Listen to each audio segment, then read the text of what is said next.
guys can join F. 3 of you can join F Troop. That's when they split us up. Right. And so. Were you still with a bunch of Texas guys then? Or? No, yeah. No, yeah. Yeah, they were Texas. Most all of them Arkansas, Texas and Arkansas.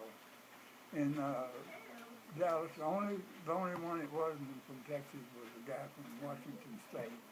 He's from Tacoma. And so they sent us, so it's, yeah, that's okay. So me and Swalla and Stroud, we went to the F Company. And so that's pretty good deal. And so we stayed, F Company was, the town of Naha was about, I'm going to say about here, and we were about 3 miles back from it.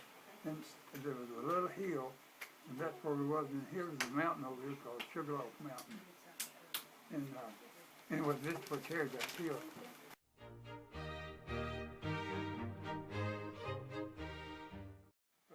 Another funny thing, or it wasn't funny, but it was weird. We were sitting out here one day, it was late in the evening, and there'd been firing all day. There's fire somewhere. There'd be a fire somewhere.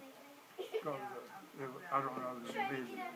But a guy just walked up, and he walked up to me, and he said, where's this company? I said, man, what company are you talking about? And he said, I'm talking about F. And I said, well, you're in F. He said, well, I don't know none of you guys. I said, well, is something wrong with you? And he said, no. He said, I got lost up there. And he said, you see that old mountain up there? He said, I walked all the way. And man, it was just filled with Japs everywhere. He walked around. And I hesitated to tell this story for a long time. And he walked out, and when we told him there's Japs up there, he nearly fainted. Really? So they got him in a Jeep, and he was in F Company with another division that was beside us.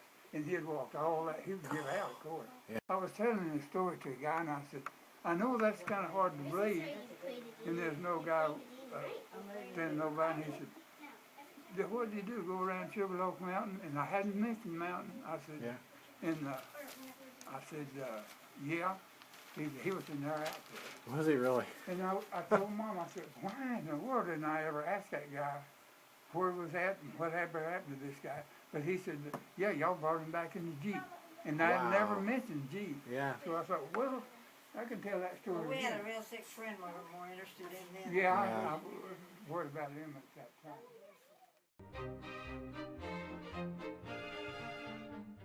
So you went straight from Okinawa to Hiroshima?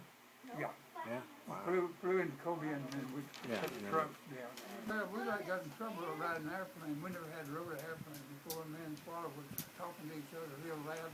Old C-47 so loud, back to your eardrum. And the old captain said, you guys calm down a little bit. And old Swallow, I don't know him, but he's big. He walked up to him and he said, would you like, he's the captain, would you like me to box you, boy? Skipping from there, but we were about asleep. And this was on Hiroshima? No, in Japan? No, we're close to Kobe. Okay. It was in Japan. And so we went up to school, and man, they said, everybody wants to be sleeping in the schoolhouse. No, man, we've been sleeping outside for 105 days. We don't want to do that. So we're sleeping outside. Old Father said, man, it's peaceful. I can't hardly go to sleep. And about this thing, home, drum. And so Father said, tell us a bunch of Indians. And I said, I don't know, but I hope they can't quit me. So about 30 minutes, they didn't quit. So old Father said, you got that 45? And I said, no, I don't have a 45. He said, I don't need it. He asked that old boy in the MP, he said, let me have that billy club. He went out there and he said, stop playing them drums. And the guy, oh, he probably said, play more. Yeah. So we did. I said, why do you got that old knife? And he said, yeah. No. I said, well, make out like you're going to cut one of them drums. See what? Oh! Man, they understood that the next day. We got on, it was 44, I got on trucks, and they took us down to Hiroshima. So we stayed there for a few days, and they said, well, are they going to bring the people back? You know, they told them to leave.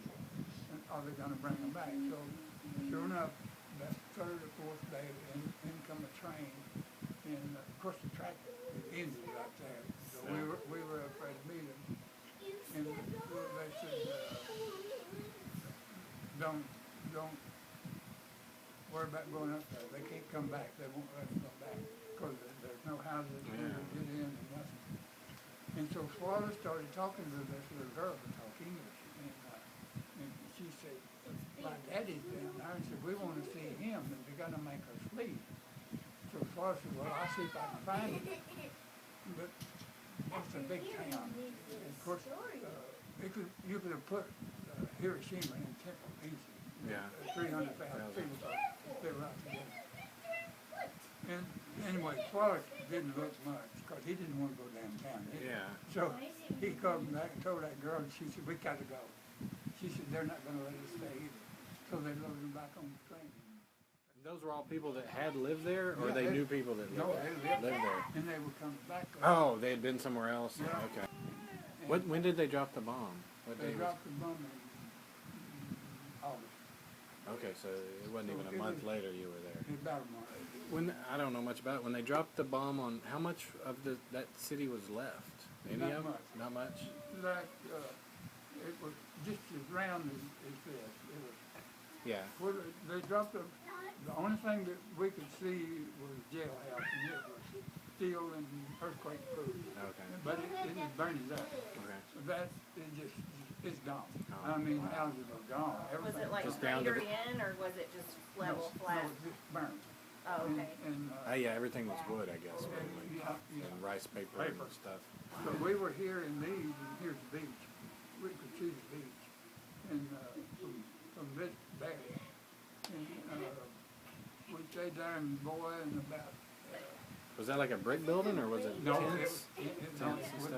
was real nice there. Yeah. That's where some of the elite Japs were. Ah, okay.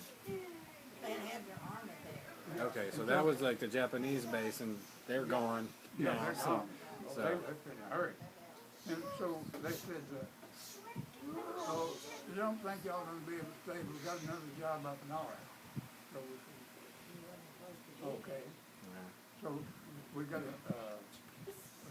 lieutenant, first lieutenant, he said, now wait a minute. They told us this was the most important job over here, except going down to Yokohama and helping release prisoners, Yeah. our prisoners. And they said, well, no, they've got a better place. So, okay. So we knew something was wrong. He knew something was wrong. Boys, about a day later, here they come loading the truck. They're gone. Load up. Wow. We were right up on the north part of the island of Picnic. Wasn't nothing to do with it. We stayed up there for 3 months, I think, till the snow was coming. It was cold up there. And I didn't do anything. And then they spread us out into the division. And so, but some of us stayed together. You're just there for 3 months, kind of waiting to see Yeah, what was we couldn't next. get nothing to fish. We wasn't doing nothing. And somebody said, well, why did they make us move when we could have helped them people? And somebody said, because of radiation. And that was all I ever heard. 3 days later, they dropped one on Nagasaki. And then, I guess it might have been a week, they come back and they said, you're going in on the plane.